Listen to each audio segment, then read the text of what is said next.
ಪ್ರಖ್ಯಾತಿಯನ್ನು ಪಡೆದಿರತಕ್ಕಂಥ ಗಂಟೆ ಗುರುಗಳು ಕೂಡ ಶರಣಾರ್ಥಿಗಳನ್ನು ಸಲ್ಲಿಸ್ತಾ ಎಲ್ಲ ಮಾಧ್ಯಮ ಮಿತ್ರರಿಗೂ ಅವರಿವರಿನದೆ ತಮ್ಮೆಲ್ಲರ ಪಾದಗಳಿಗೂ ಶರಣಾರ್ಥಿಗಳು. ಬಂಧುಗಳೇ, ನಾನು ಮೊದಲನೇದಾಗಿ ತಮ್ಮೆಲ್ಲರಿಗೂ ಕೂಡ ಕ್ಷಮೆಯನ್ನು ಕೇಳ್ತೀನಿ. ಯಾಕಂದ್ರೆ ಚಿಕ್ಕೋಡಿ ಒಳಗೊಂದ ರೈತ ಹೋರಾಟದ ನೀರಾವರಿ ಬದಲು ಅದಕ್ಕಾಗಿ ಅಲ್ಲೊಂದು 20,000 ರೈತರು ಸೇರಿದರೆ ನಾನು ಹೋಗಬೇಕಾಗಿತ್ತು.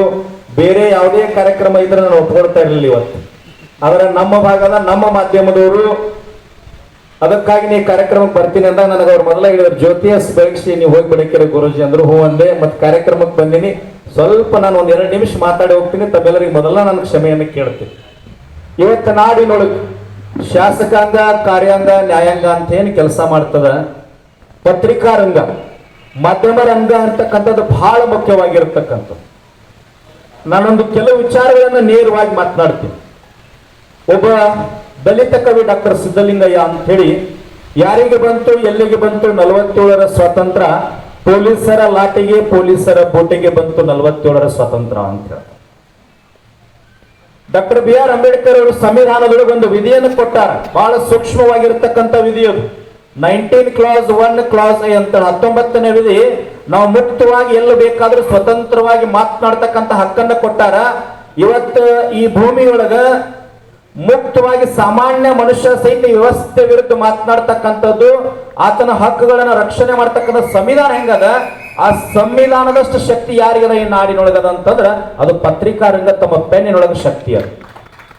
ನಿಮ್ಮಿಂದ ಏನು ಬದಲಾವಣೆ ಆಗಬೇಕು ಅಂದ್ರ ಸ್ವಾಸ್ಥ್ಯ ಸಮಾಜ ನಿರ್ಮಾಣ ಆಗಬೇಕು, ಭ್ರಷ್ಟಾಚಾರ ಮುಕ್ತ ಸಮಾಜ ನಿರ್ಮಾಣ ಆಗಬೇಕು.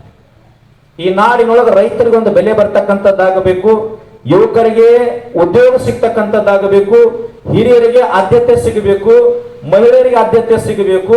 ಯಾರು ಸಮಾಜದೊಳಗೆ ಬಿದ್ದಿರ್ತಾರಲ್ಲ ಅವ್ರನ್ನ ಎತ್ತುವಂತ ಕೆಲಸ ನಾವು ಮಾಡ್ತೀವಿ ಅಂತ ಬಹಳಷ್ಟು ಜನ ಭಾಷಣವನ್ನ ಮಾಡ್ತಾರ. ಅದರ ನಿಜವಾಗ್ಲೂ ಅಂತ ಕಾಯಕವನ್ನ ಮಾಡ್ತಕ್ಕಂಥ ನಿಜವಾದ ಕಾಯಕ ಯೋಗಿಗಳು ಯಾರಂತಂದ್ರೆ ಅದು ಪತ್ರಕರ್ತರಿಂದ ಮಾತ್ರ ಸಾಧ್ಯ. ಇವತ್ತಿಲ್ಲೇ ಬಹಳಷ್ಟು ಜನ ಸಣ್ಣಕ್ಕಿನವರಾಗಿರ್ಬೋದು, ಬಡಿಗೆಯರಾಗಿರ್ಬೋದು, ಬಿರಾದರಾಗಿರ್ಬೋದು, ಕಾಂಬಳಿಯವರಾಗಿರ್ಬೋದು, ಹಿರಿಯರಾಗಿರ್ತಕ್ಕಂಥ ಕಟ್ಟಿಯವರಾಗಿರ್ಬೋದು, ಎಲ್ಲ ಮಾಧ್ಯಮದವರು ಬಹಳಷ್ಟು ಜನ, ನಮ್ಮ ಶಿವಾಜಿ ಮೇತ್ರಿಯವರು, ಹಿರೇಮಠ ಗುರುಗಳು ಎಲ್ಲರೂ ನಮ್ಮವರಾಗಿರಿ ಬಳಗದವರು. ನೀವು ಮಾಡ್ತಕ್ಕಂಥ ಕಾರ್ಯ ಸಾಮಾನ್ಯ ಅಲ್ಲ. ಆದ್ರೆ ಒಂದು ಮಾತನ್ನ ಹೇಳ್ತೀನಿ, ಪತ್ರಕರ್ತರ ಕಾರ್ಯ ಯಾವುದು ಅಂತಂದ್ರೆ ಬರೀ ನಾವು ಇಂಟ್ರೊಡಕ್ಷನ್ ಮಾಡಿ ಕನ್ಕ್ಲೂಷನ್ ಮಾಡಿ ಹೋಗ್ತಕ್ಕಂಥದ್ದಾಗಬಾರ್ದು. ಯಾವುದೇ ವಿಷಯವನ್ನ ಕ್ರಿಟಿಸೈಸ್ ಅಂದ್ರೆ ವಿಮರ್ಶಾತ್ಮಕವಾಗಿ ಬರವಣಿಗೆ ರೂಪದೊಳಗೆ ಬರಬೇಕಾಗಿದೆ. ಇಂದಿನ ದಿನಮಾನದೊಳಗೆ ಕೆಲವು ವ್ಯವಸ್ಥೆ ಹೆಂಗದ ಅಂತಂದ್ರೆ ಯಾರು ಧ್ವನಿಯನ್ನ ಎತ್ತುವುದಿಲ್ಲ, ಯಾರ ನೇರವಾಗಿ ಪ್ರಶ್ನೆ ಮಾಡೋದಿಲ್ಲ, ಅಂತ ವ್ಯಕ್ತಿಗಳನ್ನ ಇವತ್ತು ಸ್ವಾಸ್ಥ್ಯ ಸಮಾಜ ಕೆಲವು ಭ್ರಷ್ಟ ವ್ಯವಸ್ಥೆಗಳು ತುಳಿತಕ್ಕಂಥ ಕಾರ್ಯ ಇವತ್ತು ನಡೀತಾ ಇದೆ. ತಮಗೆಲ್ಲ ಗೊತ್ತದ. ಅದೆಲ್ಲವನ್ನ ಮೆಟ್ಟಿ ನಿಂತು ಒಬ್ಬ ಸಾಮಾನ್ಯ ವ್ಯಕ್ತಿಗೂ ನ್ಯಾಯ ಸಿಗಬೇಕಂತಂದ್ರ ಡಾಕ್ಟರ್ BR ಅಂಬೇಡ್ಕರ್ ಹೇಳಿದಂಗ ಮೈ ಮ್ಯಾಗ ಹರದ ಬಟ್ಟೆ ಇರ್ಲಿ ಸಹಿತ ಕೈಯೊಳಗೆ 2 ಗ್ರಂಥ ಇರ್ಲಿ, ಪುಸ್ತಕ ಇರ್ಲಿ ಅಂತ ಏನ್ ಹೇಳ್ಯಾರಲ್ಲ, ಈ ಪೆನ್ನಿನೊಳಗೆ ಬಹಳ ಶಕ್ತಿ ಅದು. ಇವತ್ತು ರಾಜ್ಯದೊಳಗೆ KPSC ಒಳಗೆ ಒಬ್ಬ KPSC ಸಂಸ್ಥೆ ಅಧ್ಯಕ್ಷನನ್ನ ಮುಖ್ಯಮಂತ್ರಿಗಳು ಸಸ್ಪೆಂಡ್ ಮಾಡಲಿಲ್ಲ, ಅದರ ರಾಜ್ಯಪಾಲರು ಸಸ್ಪೆಂಡ್ ಮಾಡಿದ್ರು ಭ್ರಷ್ಟಾಚಾರಕ್ಕಾಗಿ. ಅದಾಗಬೇಕು ಅಂತಂದ್ರೆ ನಾವು ಮುಖ್ಯಮಂತ್ರಿಗೆ ಬೆಂಗಳೂರಿಗೆ ಹೋಗಿ ಮನವಿ ಕೊಟ್ಟಾಗ ತಾವೆಲ್ಲ ಮಾಧ್ಯಮದವರು ರಾಜ್ಯಾದ್ಯಂತ ವಿಸ್ತಾರ ಮಾಡಿದಾಗ ನಾವು ಹೇಳಿದೀವಿ 1,00,000 ಜನರನ್ನು ತಗೊಂಡು KPSC ಮುಂದೆ ನಿರಂತರ ಹೋರಾಟ ಮಾಡ್ತೀವಿ ಅಂತಂದಾಗ ಮೊದಲು ಬಂದದ್ದ ನಿಮ್ಮ ಮಾಧ್ಯಮದೊಳಗೆ.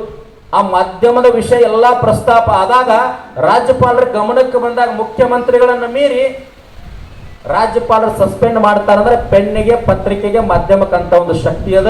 ಅದು ನಿರಂತರವಾಗಿರಬೇಕು. ಒಂದು ಮಾತನ್ನ ಹೇಳಿ ನಾನು ಮಾತು ಮುಗಿಸ್ತೀನಿ. ನಿಮ್ಮ ಕಾಯಕ ಹೆಂಗ ಗಟ್ಟಿಯಾಗಿರ್ಬೇಕು, ನಿಮ್ಮ ಕೆಲಸ ಏನು ಅಂತಂದ್ರೆ, ಒಂದು ಕಾಡಿನೊಳಗೆ ಒಬ್ಬ ಬ್ರಾಹ್ಮಣ ಹೊಂಟಿದ್ದ. ಮಾತನಾಡು ಹುಲಿ ಇತ್ತು. ಯಾರೋ ಒಂದು ಬಲಿ ಪಂಜರದೊಳಗೆ ಹುಲಿಯನ್ನು ಹಾಕಿ ಬಿಟ್ಟಿದ್ರು, ಅದು ಮಾತನಾಡ್ತಾ ಇತ್ತು. ಬ್ರಾಹ್ಮಣ ಹೋಗುವಾಗ ಹುಲಿ ಕರೀತದ,